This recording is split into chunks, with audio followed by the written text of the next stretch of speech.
이상하지 않나요? 라면 만드는 원재료인 밀가루 값도 내리고 국제 유가도 안정됐다는데 왜 우리가 사 먹는 라면 값은 요지부동일까요? 심지어 이번 달 라면 물가는 8%나 뛰며 역대급 기록을 세웠어요. 기업들이 절대 말해주지 않는 그 비밀을 오늘 낱낱이 파헤쳐볼게요. 보통 물가는 오를 때 같이 오르고 내릴 때 같이 내려야 정상이잖아요. 하지만 경제학에는 가격의 하방 경직성이라는 무서운 말이 있어요. 올라갈 때는 로켓처럼 빠르게 올라가지만 내려올 때는 강력한 본드를 붙인 것처럼 절대 안 내려오는 현상을 말해요. 기업들의 첫 번째 핑계는 늘 누적된 원가 부담이에요. 밀가루값이 지금 좀 내렸어도 그동안 비싸게 사왔던 재고가 쌓여 있어서 당장은 못 내린다는 논리죠. 하지만 신기하게도 원재료값이 오를 때는 재고가 남았어도 다음 날 바로 가격을 올리곤 해요. 두 번째 비밀은 인건비와 물류비라는 마법의 단어에 있어요. 라면 가루값은 내렸을지 몰라도 공장 돌리는 전기세, 일하는 분들 월급, 마트까지 배달하는 기름값이 올라서 가격 인하가 불가능하다고 주장하죠. 사실상 모든 비용 상승을 라면값에 녹여내고 있는 거예요. 더 영리한 시법도 있어요. 가격은 그대로 두는 대신 내용물을 슬쩍 줄이는 슈링크플레이션이나 원재료 함량을 바꾸는 식으로 이윤을 챙기기도 하죠. 겉으로 보기엔 물가가 안정된 것 같지만 사실 우리 주머니는 더 빠르게 털리고 있는 셈이에요. 그럼 기업들은 돈을 못 벌고 있을까요? 아니요. 주요 식품 기업들의 영업이익은 오히려 사상 최고치를 경신하는 경우가 많아요.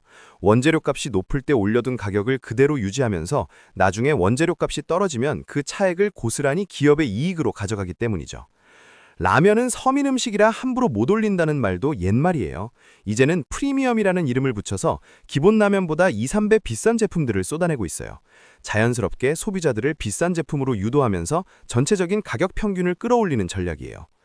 게다가 라면 시장은 몇몇 대기업이 꽉 잡고 있는 과점 시장이에요. 한 곳이 가격을 내리면 다 같이 내려야 하는 경쟁 구조가 아니라 한 곳이 올리면 슬그머니 눈치 보며 다 같이 올리는 상향 평준화가 고착화되어 버린 거죠. 정부가 2%라고 홍보하며 기업들을 압박해도 소용없어요. 기업들은 이미 올린 가격을 내리는 건 경영상 어렵다며 버티거든요. 결국 고통은 오로지 편의점에서 김밥 한 줄에 라면 한 그릇으로 끼니를 때우는 서민들의 몫이 돼요.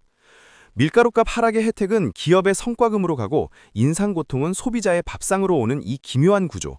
언제까지 우리는 원재료값이 올랐다는 뻔한 거짓말에 속아야 할까요?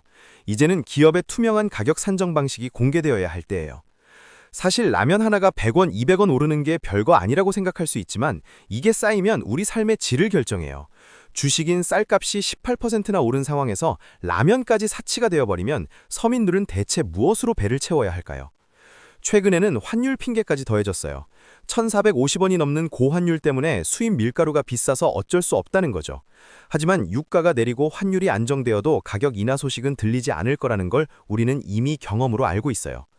전문가들은 소비자들의 집단적인 목소리가 필요하다고 말해요. 비정상적으로 가격을 올리고 내리지 않는 기업에 대한 불매운동이나 강력한 감시가 없다면 기업들은 앞으로도 계속 우리 지갑을 손쉬운 먹잇감으로 여길 테니까요. 결국 2%라는 안정적인 물가지표는 기업들에겐 가격 인상의 면죄부가 되고 우리에겐 현실과 동떨어진 숫자일 뿐이에요. 숫자에 속지 말고 기업들의 이익이 어디서 나오는지 우리는 눈을 크게 두고 감시해야 해요. 물가가 올랐으니 어쩔 수 없다는 체념이 가장 위험해요. 기업이 사회적 책임을 다하지 않고 이윤 극대화에만 매몰될 때 그 사회의 가장 약한 고리인 식탁 물가부터 무너지기 시작하거든요. 지금이 바로 그 골든타임일지도 몰라요. 여러분, 오늘 저녁 메뉴는 무엇인가요? 혹시 가격표를 보며 몇 번이나 망설이다 라면 한 봉지를 집어들진 않으셨나요? 그 라면 한 봉지에 담긴 기업들의 계산기를 생각하면 마냥 맛있게만 느껴지진 않을 것 같아요. 내 월급은 쥐꼬랑이만큼 오르는데 기업의 이익은 조 단위로 치솟는 현실, 그리고 그 사이에서 점점 얇아지는 우리들의 라면 면발. 이 불공평한 게임을 멈추기 위해서는 정책적인 강제성과 소비자의 깨어있는 의식이 동시에 필요해요. 앞으로도 기업들은 수많은 핑계를 댈 거예요. 기후위기, 전쟁, 물류 대란. 하지만 그 모든 위기 속에서도 그들의 이익은 줄어들지 않았다는 사실을 우리는 기억해야 합니다. 위기를 기회로 만드는 건 기업이고 비용을 지불하는 건 소비자니까요. 숫자로 포장된 물가 안정의 허상을 걷어내고 진짜 우리 삶이 나아지는 경제를 꿈꿔봅니다. 라면 한 그릇 마음 편히 먹을 수 없는 세상이라면 그 경제 성장이 도대체 누구를 위한 것인지 다시 한번 물어야 해요. 여러분은 기업들의 가격 고수 전략에 대해 어떻게 생각하시나요? 밀가루 값이 내렸는데도 라면 값이 그대로인 상황, 납득이 되시나요? 여러분의 날카로운 의견을 댓글로 들어주세요. 다음 영상에서 만나요. 감사합니다.